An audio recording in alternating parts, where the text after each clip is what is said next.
using it a lot less, and a lot of people are open to something else. And that's what's created this big opening. I think Meta is a serious rival for a couple of reasons. We've talked about the fact that they already have this network effect, but they also have a really big advertising business. And that's an area where Twitter has struggled. Whereas Meta comes at this, they already have relationships. They already have very good ad technology. So I think this is a very serious threat all around. They also have a lot of people who complain about Meta's privacy violations, and there are critics who pointed out that Threads requires extensive permissions and a willingness to share a great deal of data. Are there any benefits to leaving one of these apps to go to another, especially when we think about privacy? That is probably the biggest challenge for Meta, is these other rivals to Twitter brought the fact that they weren't run by a billionaire, that they were more grassroots, they were trying to be more inclusive, they were trying to be less corporate. And so Meta, that's the big strike against them, is basically if you don't like Elon, you're trading one billionaire for another. Meta's certainly not known for treating its users' privacy with great care. So some of the people who wanted to leave Twitter don't necessarily want to leave Twitter for a Mark Zuckerberg property. What would you say to all the people listening thinking, I don't care about Meta or Twitter, this is just for a handful of people in the world, does this really matter? I think Twitter serves an important purpose, and it's not a universal one, but I think it has been very important as a place for when news is happening, where people affected can share their observations, their reactions, and that requires a great deal of scale. And obviously, Twitter, there's a lot more than that on there. There's plenty that we don't maybe like or love, but when you think of the Arab Spring, when you think of democracy movements around the world, you want people to have that place. Whether Meta can produce a rival place or not, I'm not sure. Ina Fried is Axios' chief technology correspondent, author of Axios' Login newsletter. Thanks, Ina. Thanks, Tyler. Finally today, another recommendation from our summer reading series. Dr. Tracy Abbott is an associate professor of English and media studies at Bentley University, who's joined us on the show. And for a fun mystery beach read, she says, look to the Vera Kelly series by author Rosalie Connect. It's amazing. First she's a spy, and then she's a detective, and she's a lesbian in the 60s and early 70s. And it's really kind of cool the way they sort of integrate that, because it plays off of I Teach the Talented Mr. Ripley, the novel. It's this idea that when they were closeted, they're so good at playing roles, it makes her an excellent spy. And she actually meets another spy who turns out to be a gay man, and I thought that was really clever. That really makes a lot of sense. So those are some of my favorite books that I've been reading lately that I highly recommend. That's it for us today. I'm Nyla Boodoo. Thanks for listening. Stay safe, and we'll see you back here tomorrow morning. The Last Archive is a show about the history of truth in America. Each episode, we tell a story about people coming up with some new way of understanding the world. Histories of science, technology, democracy. This season, we've got stories on everything from mid-century songwriting machines to social network theory. Plenty of mad inventors. Of course I go, oh my God. Well, it's Dr. Frankenstein's monster, isn't it? Listen to The Last Archive wherever you get your podcasts. LinkedIn presents.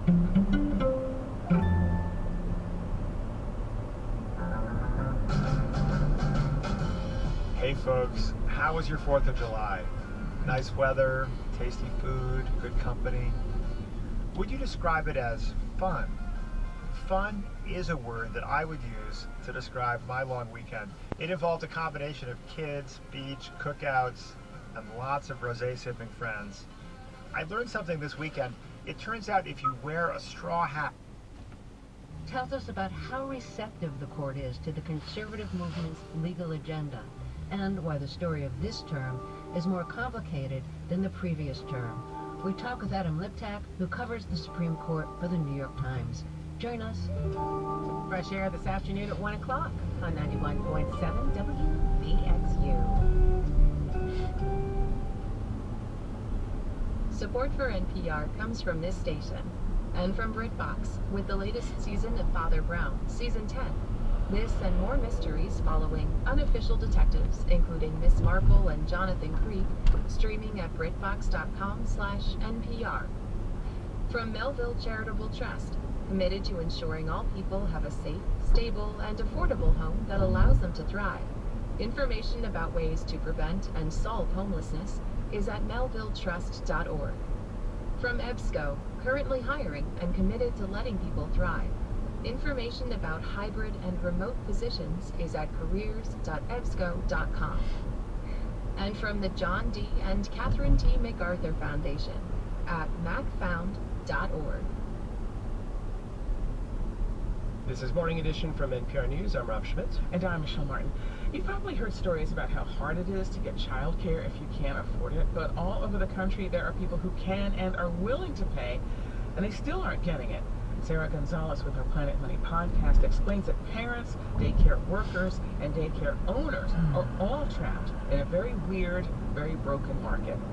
For months, Wesley Wade and his wife ended their days the same way. We're Googling, we're on wait lists at multiple places, trying to find daycare for their youngest daughter. My wife and I are divvying up our area geographically, and we're spending all this extra time when we, still have to cook dinner, maintain the house, give our kids love, and spend time for ourselves. And this family is not in like a daycare desert. They are in Durham, North Carolina, big university town, a lot of jobs, a lot of people.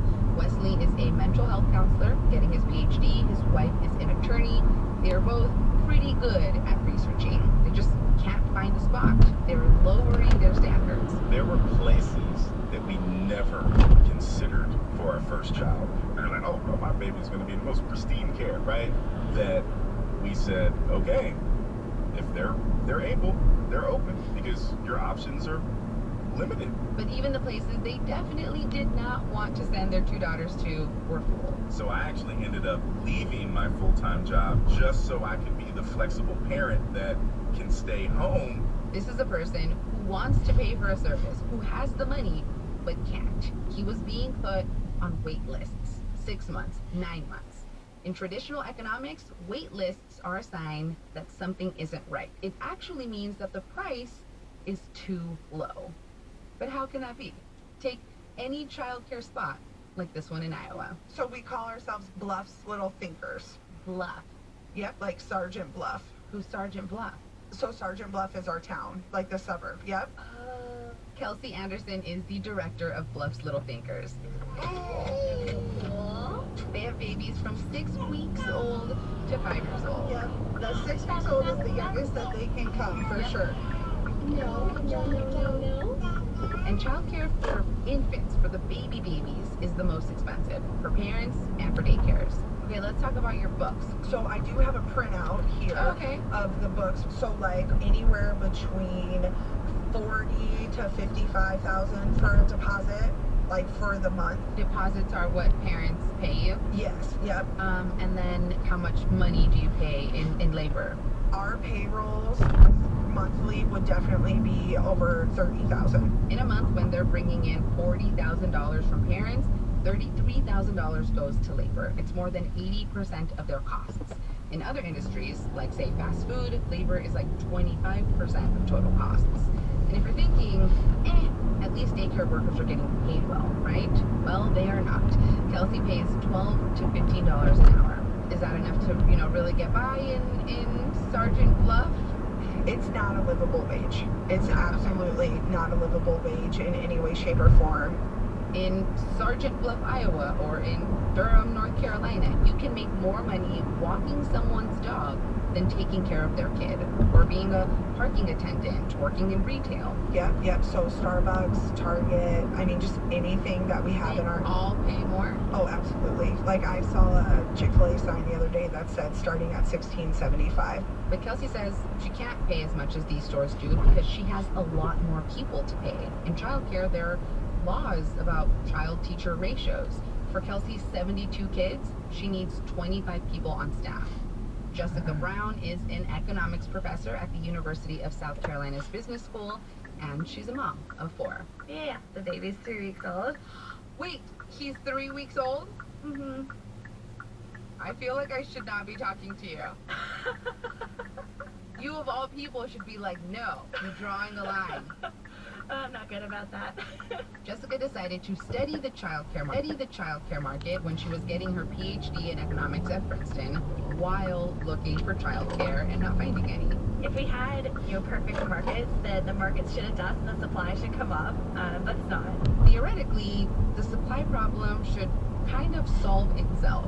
If daycares charged more to take care of kids, that would make more child care centers open up. Yes, it would price some parents out of childcare, but in cold hard econ land, you would say, oh well, we're making a profit, sorry parents. But this is not happening. And so there's something else going on. Jessica says if the price of daycare goes past a certain point, some families will say, well, we're not going to pay that, we'll just find a cheaper option, or we'll hire a nanny. And this threat of outside options, of nannies, keeps a ceiling on what daycares can charge. Jessica says having a wait list actually is kind of the only way that childcare centers can afford to stay in business. Childcare facilities rely on having full enrollment basically at all times. They can't afford to have unfilled seats. So childcare facilities rely on having a wait list so that when a child leaves, they're able to fill that slot with someone from the wait list. By the way, Wesley's daughters did eventually get off a wait list. Sarah Gonzalez, NPR News.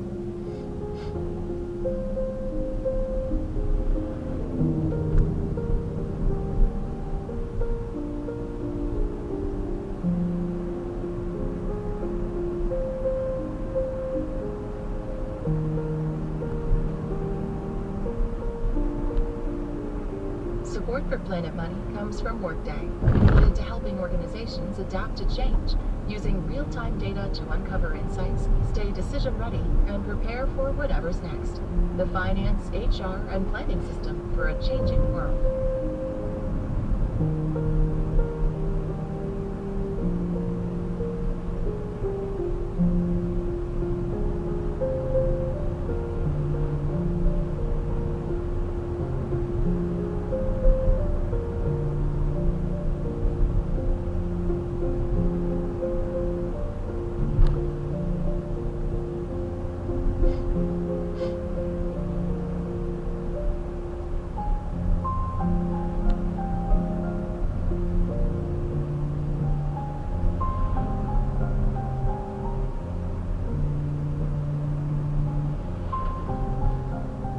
This is NPR News.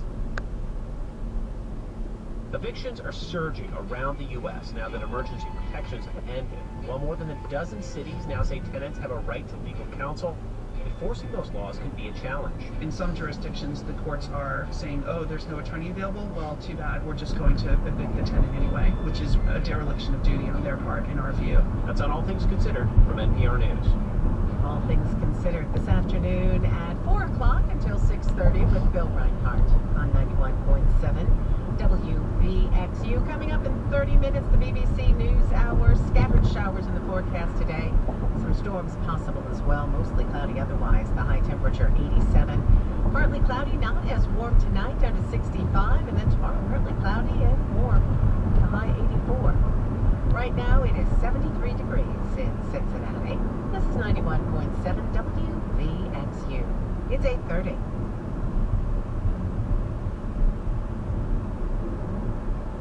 Live from NPR News in Washington, I'm Dave Mattingly. Treasury Secretary Janet Yellen is in Beijing for several days of meetings. She's expected to hold talks tomorrow with China's premier. Treasury officials have said Yellen is not scheduled to meet with China's President Xi Jinping, as Secretary of State Antony Blinken did on his recent visit to Beijing. The U.S. ambassador to Ukraine says today's Russian missile strike on an apartment building in Lviv is another horrifying attack by Moscow targeting civilians. At least 4 people were killed, more than 30 others were injured. The top 2 floors of the building were destroyed by cruise missiles. Many vehicles on the streets below were damaged. Dr. Sasha Davchik is a curator at the Ukrainian Institute in London. She says Lviv is where many Ukrainians have sought refuge from Russia's invasion. It is one of those places where many Ukrainians affected by the war in eastern and southern territories flee. It's where many displaced Ukrainians are currently based. This city is considered one of the safest in Ukraine, but as we know, when Russia declared its full-scale war on Ukraine, there is no such safe place in the country anymore, unfortunately. Object was speaking to the BBC. Ukraine's president is promising a response. This is NPR News. Good morning. It's 8:32, 74 degrees in Cincinnati. This is 91.7 WVXU. I'm Marianne Zalesnik. A man accused of raping and impregnating a 9-year-old girl last year was sentenced to life in prison with the possibility of parole after 25 years. For the Ohio Newsroom, WOSU's Greg Shilcock reports. Erson Fuentes, an undocumented immigrant living in Columbus, changed his plea from not guilty to guilty in Franklin County Court. The case gained notoriety after the unnamed child had to travel across state lines to Indiana to receive an abortion. Ohio's brief 6-week ban was in effect after Roe v. Wade was overturned until a judge put an injunction on the law. Franklin County Judge Julie Lynch appeared to hold back frustration.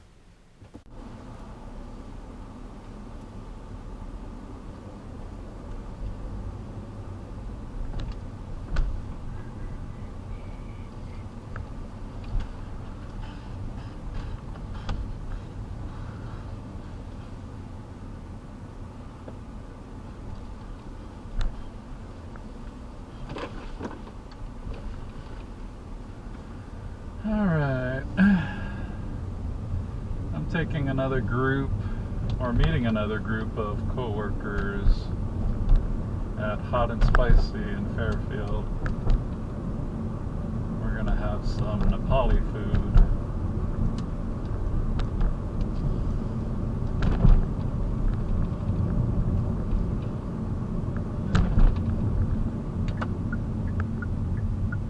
Build some camaraderie.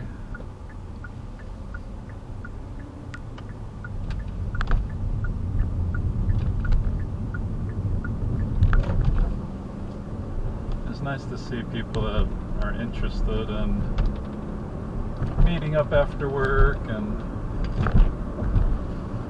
try some different food.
I guess I'm taking the scenic route. Missed my turn. Getting in my driving home routine. Supposed to go on Thule Road at the roundabout.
Man, what a day.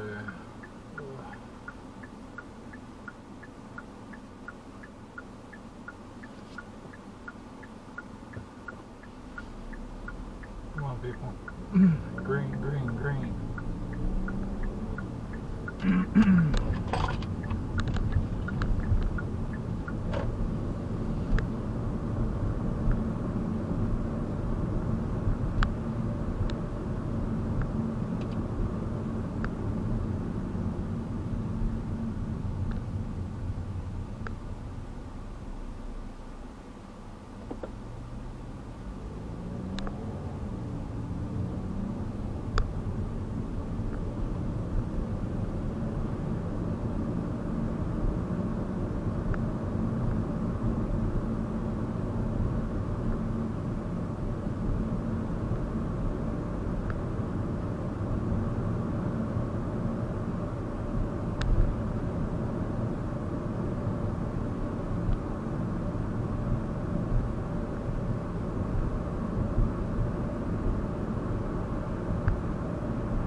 Should have took that other route, catching every light.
in Fairfield.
Alright.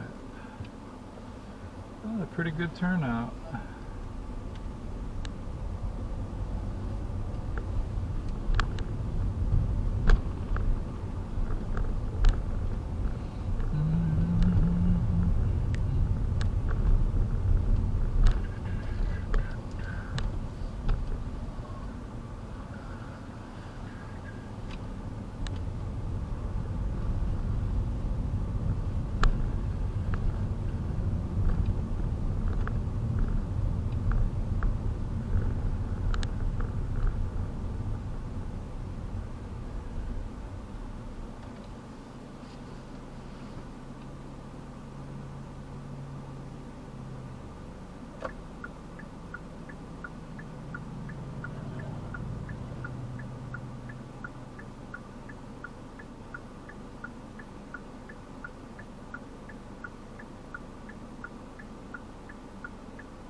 Учитывая роль Беларуси в разрешении этой ситуации, должен в этом ключе сказать. He gave a news conference last week where he described his involvement trying to resolve this situation. He talks about getting on the phone with Putin Saturday morning. So remember, that's the morning after the rebellion has begun. And in Lukashenko's telling, at that point... And I know that there's... Boy. Steve, this is Jeffrey. Have you found anything more about it?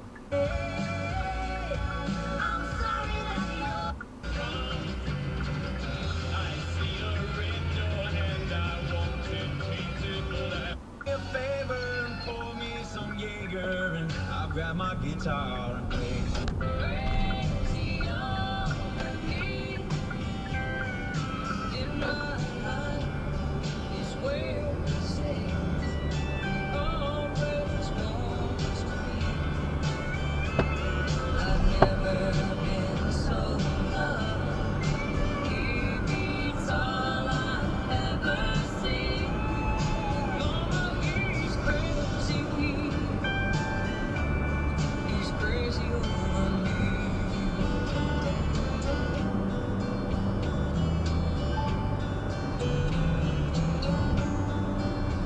And Mom, you always said, better look before you leave.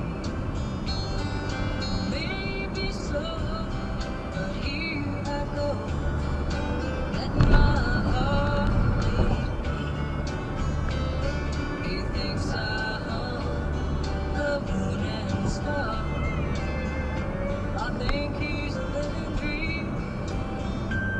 And there are men, but ones like him are few and far between. Mama, he's crazy, crazy over me. In my life, it's where he said he always wants to be. I've never been so loved. He beats all I've ever seen. Mama, he's crazy. He's crazy over me. Oh, Mama, he's crazy. He's crazy over me.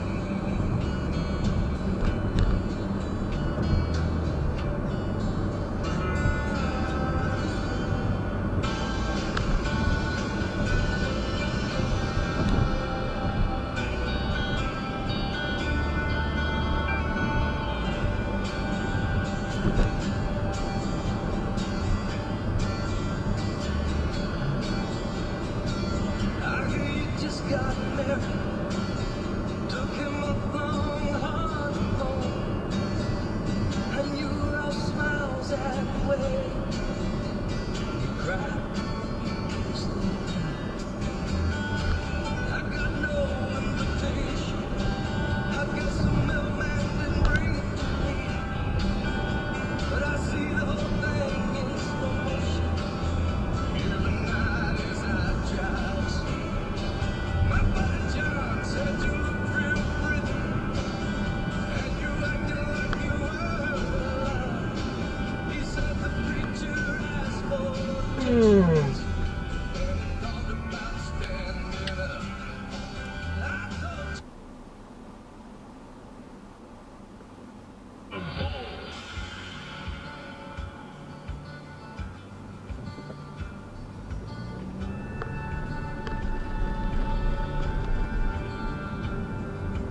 oh, by now I'd have it figured out. How not to make the easy things so hard to do. Bet that I'd be further down this road if I could read the signs that point me to the truth. Never planned on being nothing but a cowboy. Somewhere I picked up the soul guitar. Though all I can say is that I'm sorry if I get kinda careless with your heart.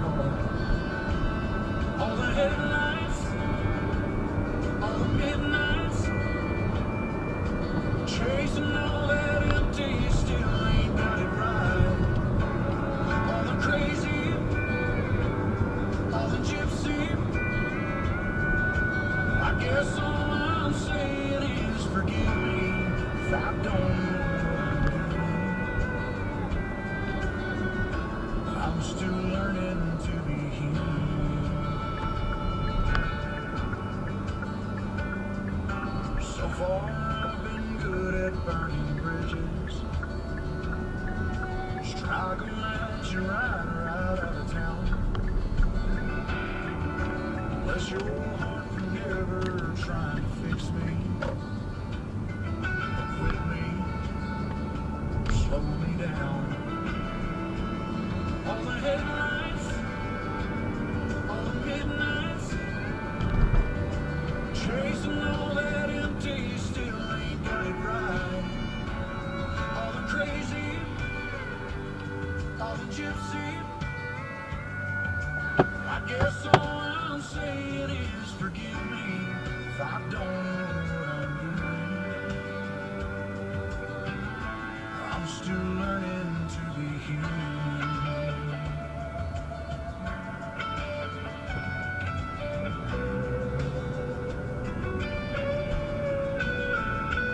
On the highways, playing outlaw,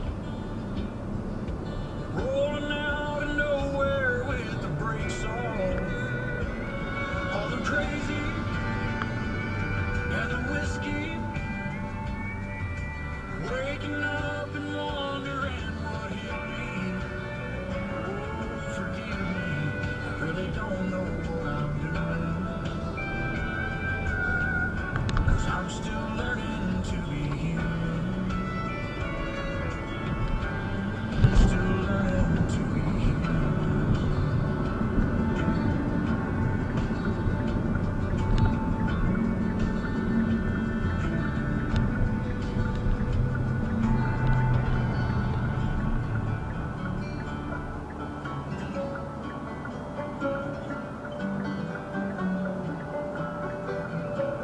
She ain't a peach, you ought to be picking. She ain't the cup of tea, you ought to be sipping. She treats you like you're broke, like you need fixing. You ain't getting nothing back for all that you're giving. If you're good with her, you kiss and say la vie. But I can show you what you're missing. Yeah, boy, I can be the whiskey in your soda, the laundry up Corona, shotgun in your Tacoma, the Audrey to your thing. She's got a little style and a Hollywood smile, but believe me, honey, good as money in the bank. I'm everything she is and everything she ain't.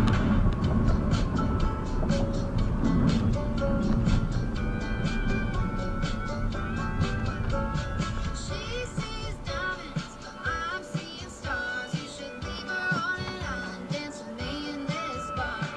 Honey, there's plenty of fish in the sea, but if you take a second look, you see there's only one of me. The whiskey in your soda, the laundry of Corona, shotgun in your Tacoma, the Audrey to your thing. She's got a little style and a Hollywood smile, but believe me, honey, good as money in the bank. I'm everything she is and everything she ain't.